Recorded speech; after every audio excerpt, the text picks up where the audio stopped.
Buenos días, hermanos. Es una alegría estar aquí frente a vosotros. En este último domingo, antes de empezar otra vez con las clases, como sabéis, pues estudio en Madrid y bueno, es un privilegio realmente estar aquí delante de vosotros, dándole fin a lo que para mí es el verano. Algunos pues han logrado alargarlo un poquito más, para mí se ha acabado. Así que vamos a orar y vamos a poner este tiempo en las manos de nuestro Señor. Padre Santo, gracias por el privilegio de poder estar aquí, de poder estar reunidos presencialmente, Señor. Y pensamos en aquellos hermanos que no tienen este privilegio. Pensamos en los hermanos que son perseguidos. Padre, que realmente sufren por tu nombre. Y te agradecemos por esta bendición a la vez que los ponemos en tus manos, Señor. Pensamos también en los hermanos que no pueden congregarse por motivos de salud. Padre, bendice sus vidas y sana sus dolores. Ayúdales a sentir tu presencia en medio de todo eso. Así que, Padre, gracias porque nos podemos reunir una vez más hoy aquí, bajo un techo, bajo un solo nombre, que eres tú, que es Cristo Jesús. Y Señor, no nos reunimos en vano, sino que nos reunimos para alabar tu nombre, porque tú eres el único digno de toda la gloria, la honra y el honor. Y tú eres el único que realmente es la verdad. Por lo tanto, queremos, Padre, hoy estudiar tu palabra y realmente cumplirla. Ceñirnos, Señor, a lo que tu palabra nos dice, que nuestros cimientos estén colocados en ti. Por lo tanto, Señor, te pedimos que hoy no escuchemos palabras de hombres, sino que realmente escuchemos tu palabra, oh Padre. Quita en mí cualquier mensaje que pueda tener yo para que solo sea el mensaje tuyo el que se predique. Y Padre, que nuestros corazones estén atentos, que nuestros oídos estén atentos, oh Señor, para cumplir lo que tu palabra nos dice hoy. Oh Padre, toda la gloria, toda la honra, todo el honor a ti por los siglos de los siglos, desde ahora y para siempre. Amén. Así que en la porción que acabamos de leer, nos encontramos en Judea, en el desierto que se interpone entre Jerusalén y Gaza. Es en este lugar en el que un hombre etíope intenta darle sentido a los escritos considerados santos por los hebreos. De hecho, está claro que este hombre realmente tenía un corazón dispuesto a aprender y conocer a Dios, porque el motivo de su viaje era adorar al Señor en Jerusalén. Y es en este panorama, en el arduo trabajo que estaba empeñando este hombre de entender los escritos, que a lo lejos se ve una silueta. Y poco a poco la silueta se va coloreando un poco más y empieza a ser un poquito más grande. Y se puede discernir a un viajero polvoriento por la arena del desierto. Y el etíope se da cuenta que este viajero es un judío. Y según la Biblia, es el mismo Felipe. Este viajero hace una pregunta directa y sincera. ¿Entiendes lo que lees?, le dice Felipe al etíope. Y ante la mirada atenta de este judío y la necesidad de comprender mejor lo que lee, el etíope le contesta de manera sincera: ¿cómo voy a entenderlo si nadie me lo explica? Y aprovechando que el viajero era judío y por lo tanto habría estudiado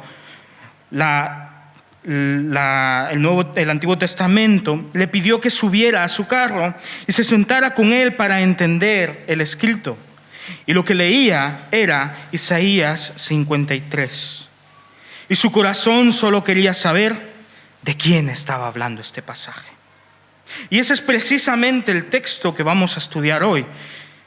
Incluso un poquito antes, esta porción toma lugar en Isaías 52, del 13 y el 53 entero.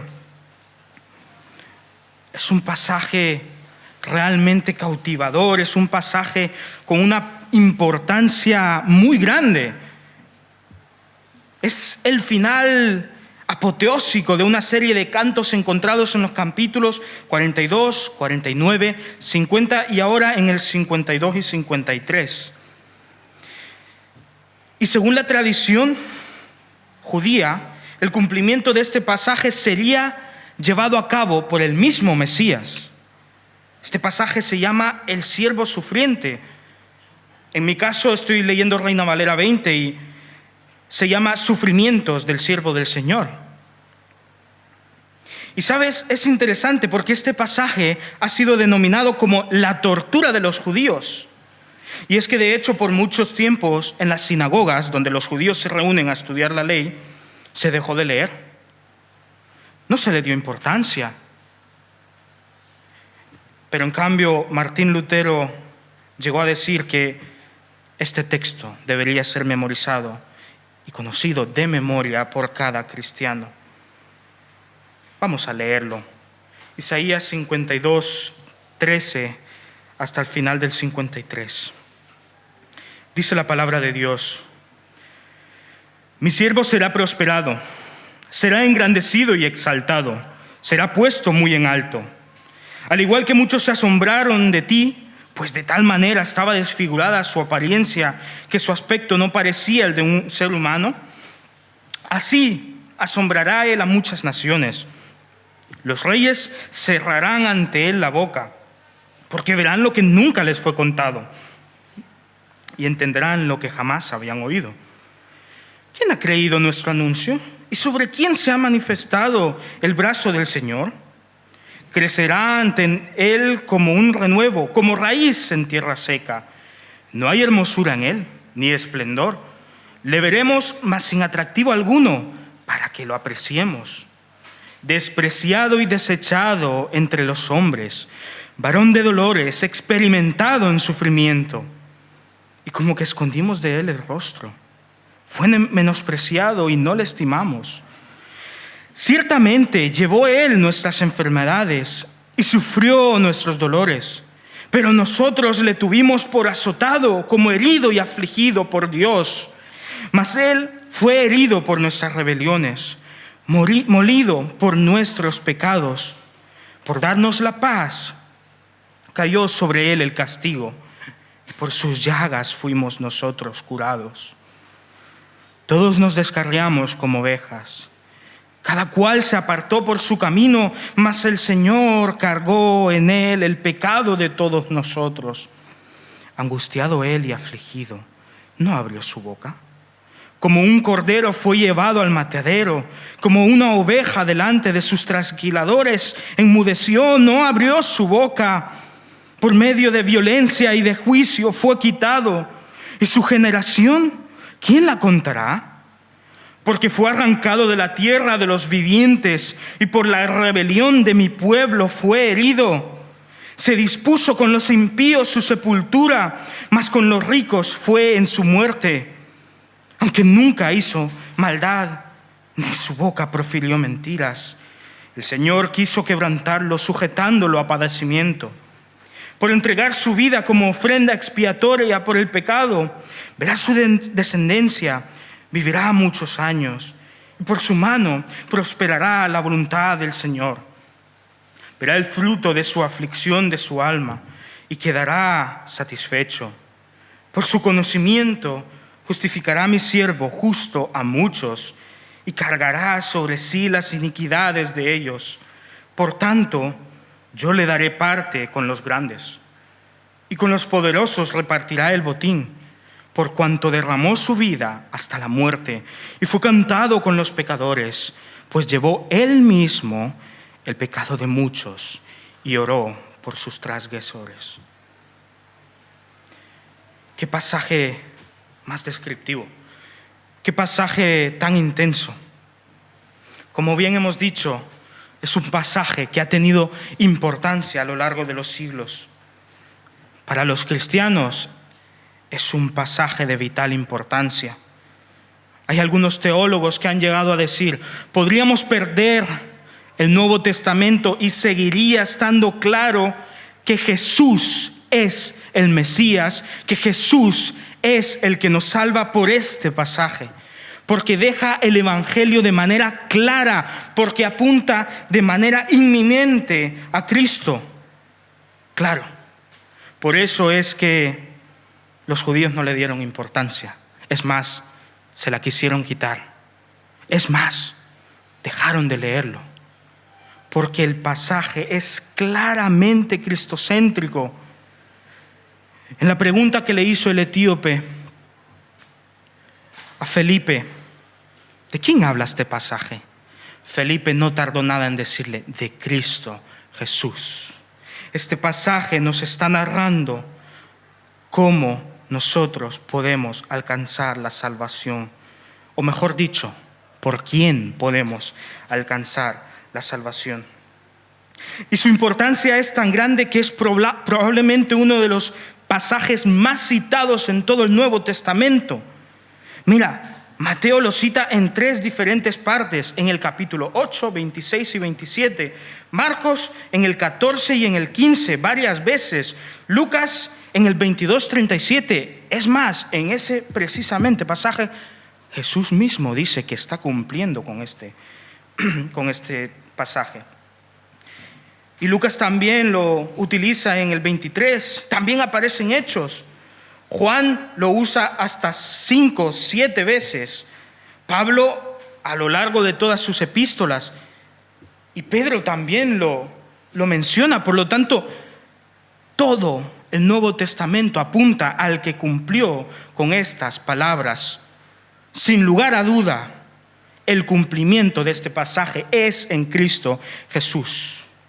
Él cumplió con todo lo que encontramos en este pasaje. Él es el siervo sufriente, como se denomina este pasaje.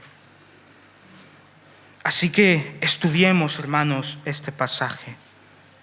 Dice la primera parte, mi siervo será prosperado, será engrandecido y exaltado, será puesto en muy alto.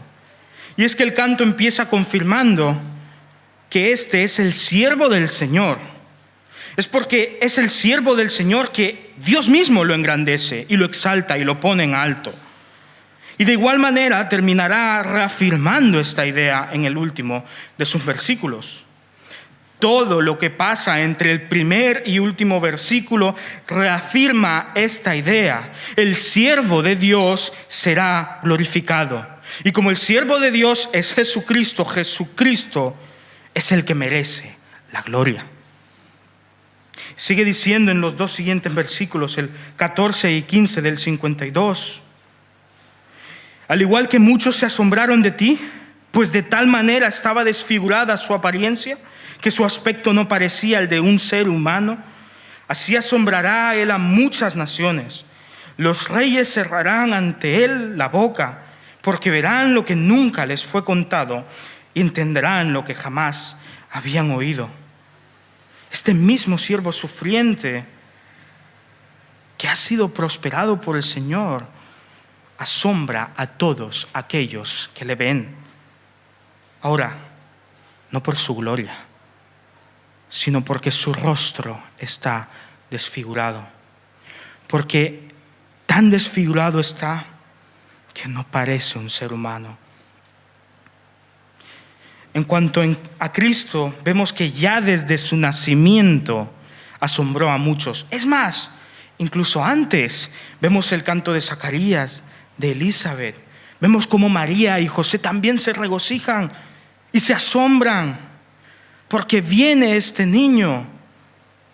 A sus 8 días de nacimiento, Simeón, un levita del templo, también se gloriaba, porque veía en Cristo el cumplimiento de las promesas. Por lo tanto, ya desde que era un infante, asombraba a muchos. Creció y en el templo asombró a los estudiosos. Sorprendió a los que eran humildes, como los pastores, pero también a los que eran de una clase alta, como los sabios de Oriente. Cuando Juan el Bautista le vio, Juan el Bautista, que era el maestro por excelencia de esa época, dijo: este es el Cordero de Dios que quita el pecado del mundo. Qué interesante, que Jesús es el cumplimiento de esto. Y mira que Jesús, aun siendo Dios, no vivió una vida excéntrica. Vivió su niñez en obediencia a sus padres. Aprendió de su padre, José, la profesión de carpintero.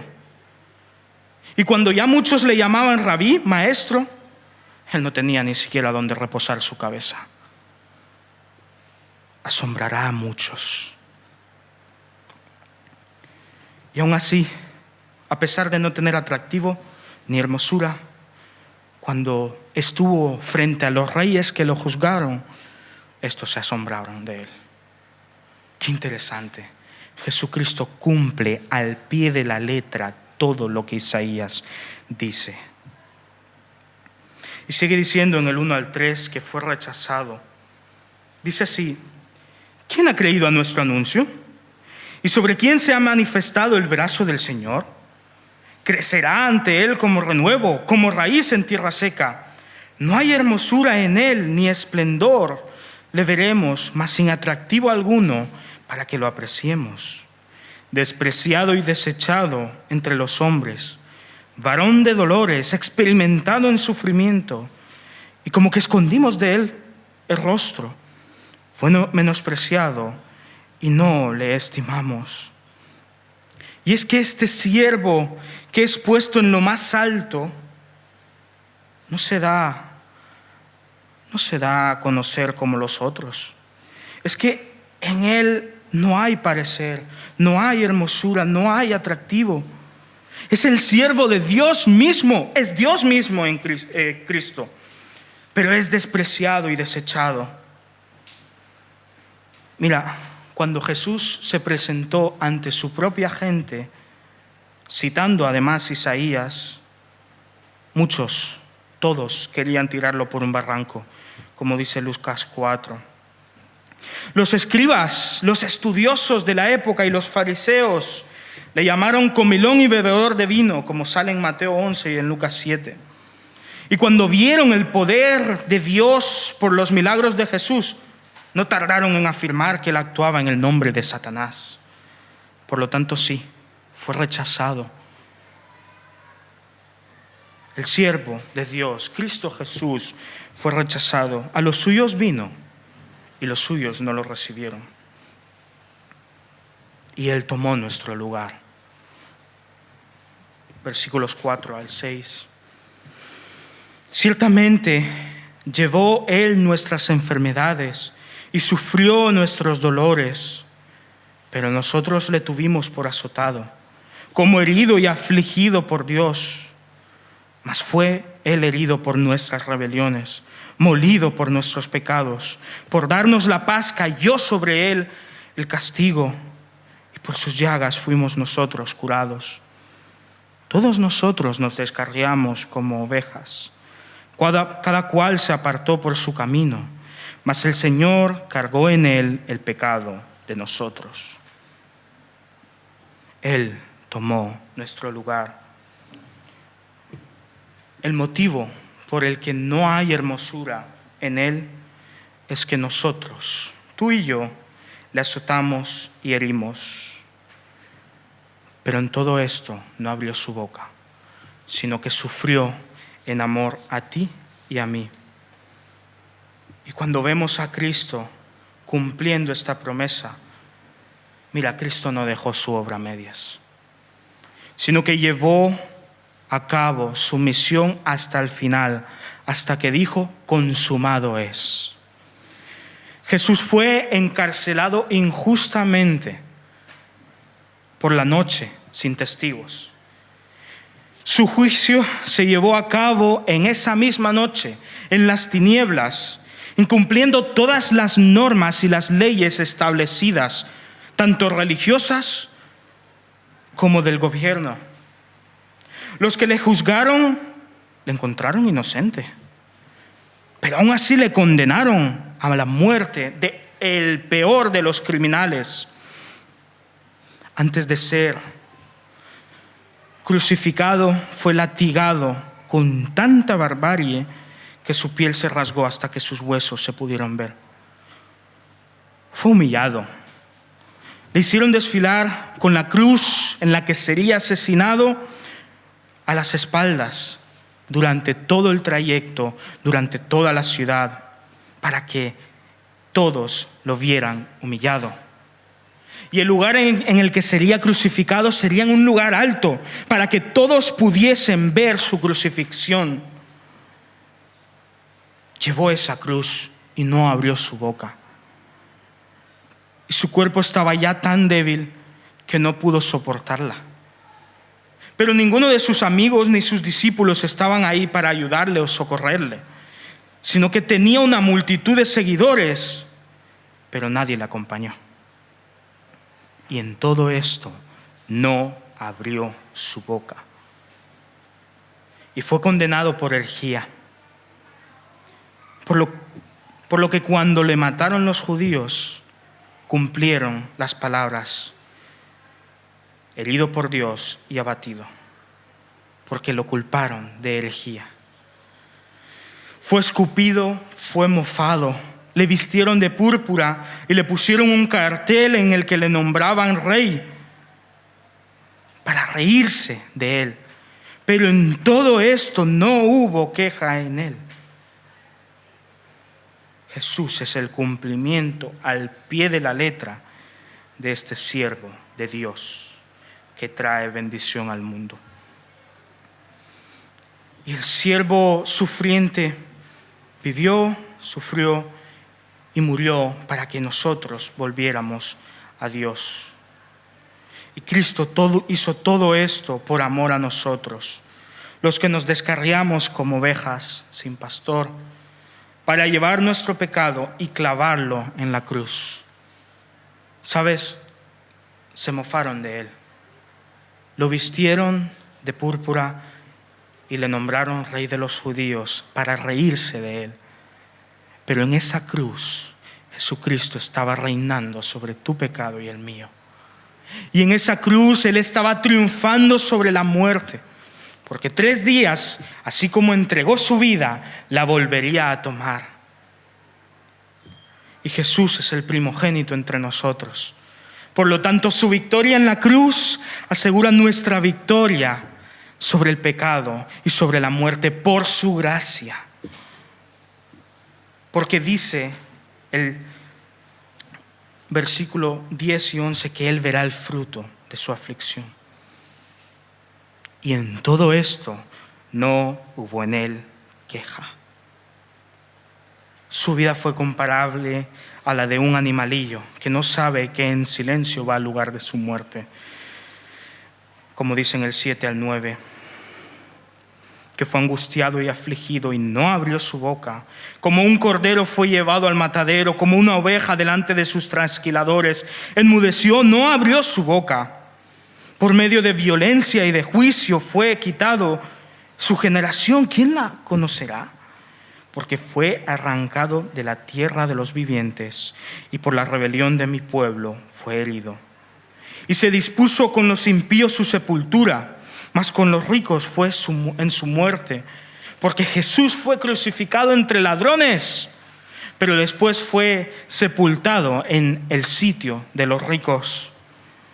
Y aunque nunca hizo maldad, ni su boca profirió mentiras, Él fue asesinado. Así que Cristo es el inocente que da su vida por nosotros.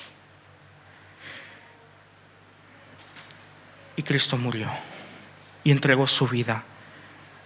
Pero qué rápido el pasaje nos dice que Él está vivo. Porque así como Él dio su vida, Él la vuelve a tomar. Como dice Juan 10:18. Cristo venció el pecado y a la muerte. Como dicen el 10 y el 11. El Señor quiso quebrantarlo, sujetándolo a padecimiento por entregar su vida como ofrenda expiatoria por el pecado. Verá su descendencia, vivirá muchos años y por su mano prosperará la voluntad del Señor. Verá el Señor verá el fruto de la aflicción de su alma y quedará satisfecho. Por su conocimiento justificará a mi siervo a muchos y cargará sobre sí la iniquidad de ellos. Así que Cristo vuelve a tomar su vida y nos invita a vivir eternamente con Él. Su victoria en la cruz está al alcance tuyo y mío, al alcance de todo aquel que le quiera seguir. La obra de Cristo, la obra del siervo sufriente, fue para darnos vida en abundancia. Él es la expiación de tu pecado y mi pecado. Este versículo es la exposición del Evangelio. Que Jesucristo, que Dios mismo se hizo hombre y vino al mundo y vivió en obediencia por ti y por mí, creció e hizo maravillas y enseñó sobre su reino que habría de venir. Y le traicionaron, y le torturaron, y le mataron, porque Él dio su vida por amor a nosotros. Pero la historia no termina ahí, porque Él al tercer día resucitó, y así como resucitó, tú y yo podemos gozar de esa vida en abundancia. Este es el Evangelio, que todo aquel que le declare como su Señor y Salvador tiene vida en abundancia. Qué bueno que Cristo es el siervo sufriente. Y en el último, como dijimos al principio, el texto vuelve a reforzar la idea del versículo 13 del 52. Dios glorifica a Cristo. Dice, por tanto, yo le daré parte con los grandes y con los poderosos repartirá el botín, por cuanto derramó su vida hasta la muerte y fue contado con los pecadores.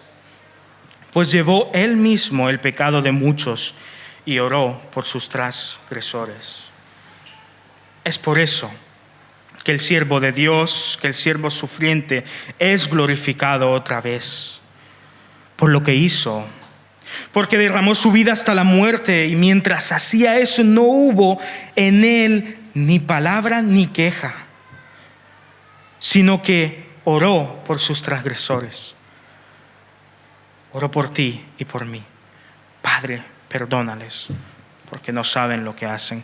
Aún en el momento de su sufrimiento, aún en sus últimos instantes, Él pensaba en nuestra redención, en nuestro perdón. Cristo es el cumplimiento de este canto. Él derramó su vida hasta la muerte y llevó nuestros pecados. Y en la cruz oró por ti y por mí. Y esos pecados los clavó a la cruz y no volverán a ser recordados, porque Él es nuestro perdón. Así que este texto nos demuestra cómo Cristo nos amó con un amor incomparable, un amor eterno, como desde mucho antes de su nacimiento ya Él estaba dispuesto a llevar a cabo nuestra salvación y cómo Él después la llevó a cabo y hoy podemos tener vida eterna por su gracia, por su obra en la cruz, que Él dio su vida y la volvió a tomar y te quiere dar vida a ti y a mí. Y esto está a disposición de cada uno de nosotros por su gracia, no por nuestras obras, por su gracia, por su amor inmensurable. Gloria sea dado a Dios. Y la última de las referencias que encontramos en la Biblia respecto a este pasaje, la encontramos en el último de los libros de la Biblia. La encontramos en Apocalipsis. ¿Recuerdas que el pasaje dice que fue llevado como oveja al matadero, como Él es esa Pascua, ese Cordero Redentor? Pues mira, Apocalipsis 5, 12 y 14 dice que en el cielo decían a gran voz: el Cordero que fue inmolado es digno de tomar el poder, las riquezas, la sabiduría, la fortaleza, la honra, la gloria y la alabanza. Y todo lo creado en el cielo y sobre la tierra y debajo de la tierra y en el mar, en otras palabras, absolutamente toda la creación, y a todo en cuantos ellos hay, oí decir: al que está sentado en el trono y al Cordero sea la alabanza, la honra, la gloria y el poder para siempre jamás. Y los 4 seres vivientes decían: amén, así es. Y los 4 ancianos se postraron sobre su rostro y adoraron al que vive para siempre jamás. Y la iglesia del Señor dice: amén. Gloria a Dios por su salvación para ti y para mí. Amén. Él es digno de recibir toda la gloria. Amén. Él es digno. Y gracias. Gracias, Señor, por tu obra en la cruz, oh Padre, porque tú determinaste que nos traerías la salvación y así lo cumpliste. Y porque tú viviste una vida en la que, Señor, te rechazamos, Padre, te azotamos, y tú no te quejaste, sino que en la cruz pensaste en mí, Señor, pensaste en cada uno de nosotros y dijiste: Padre, perdónalos porque no saben lo que hacen. Y, Señor, así nos has perdonado. Y por tu gracia hoy tenemos alcance a la salvación, Señor. Porque tú eres el camino y la vida. Porque tú eres el camino al Padre. Podemos recorrer este camino, Señor.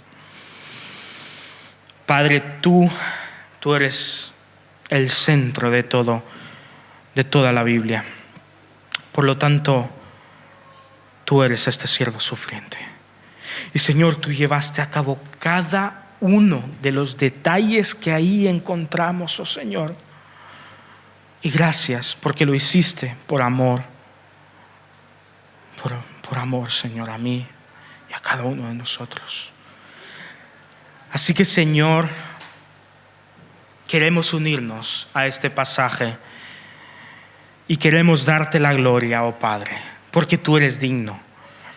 Porque tú eres el Dios soberano, porque tú eres este siervo que sufrió por amor a cada uno de nosotros. Oh Padre, gracias. Gracias, Señor, gracias. Gracias, Padre. En el nombre de tu Hijo Jesús, nuestro Señor, nuestro Salvador, el que sufrió, el que murió y volvió a la vida, y el que nos da vida eterna. Amén.